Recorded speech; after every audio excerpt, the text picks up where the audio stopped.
రెడ్డి గారి నాయకత్వంలో 24 గంటల కరెంట్, ఒకవైపు ఎరువులతో పాటు మనకు విత్తనాలు కూడా ఇంటికి వచ్చేటువంటి పరిస్థితి కూడా కల్పించినటువంటి అద్భుతమైనటువంటి ప్రభుత్వం మన రైతు ప్రభుత్వం, మన తెలంగాణ ప్రభుత్వం కాదు. ఒక్కసారి మీరు ఆలోచించండి.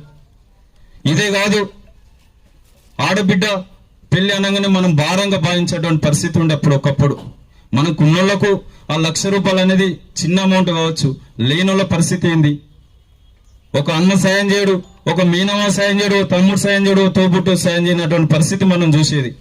కానీ ఇప్పుడు కేసీఆర్ గారి నాయకత్వంలో ఆడబిడ్డ పెళ్లి అంటే భారం కావద్దు, ఆడబిడ్డ పెళ్లిని అత్తారింటికి ఆనందంగా సాధింపేందుకు ₹1,16,000 కట్నంగా ఇస్తున్నటువంటి ప్రభుత్వం తెలంగాణ ప్రభుత్వం కాదా? మరి గత ప్రభుత్వంలో ఎందుకు లేవు ఇవి?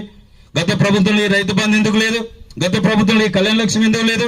గత ప్రభుత్వంలో ఈ 24 గంటల కరెంట్ ఎందుకు లేదు? వచ్చిన వాళ్ళను మనం ప్రశ్నించవలసినటువంటి అవసరం ఉంది.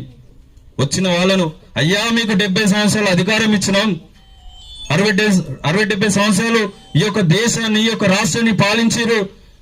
ఈ యొక్క గడిచిన 9 సంవత్సరాలలో మా కేసీఆర్ గారి నాయకత్వంలో మా రైతులు రాజులు లెక్కుంటారు, మా ఆడబిడ్డల పెళ్లిళ్ళు అవుతున్నాయి, మాకు ఆసర పింఛన్లు ఉన్నాయి, మా ఒంటరి మహిళలకు కూడా ఆసర పింఛన్లు ఇచ్చారు. ప్రతి ఒక్క కుటుంబం కూడా ఇలా గడప కూడా ఇలా కేసీఆర్ గారి యొక్క పథకాలు మనకు వస్తున్నాయి.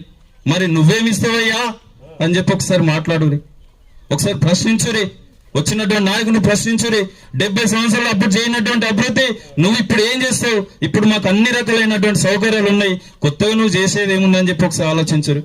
ఇదే పెద్దకలో ఉన్నటువంటి సర్పంచ్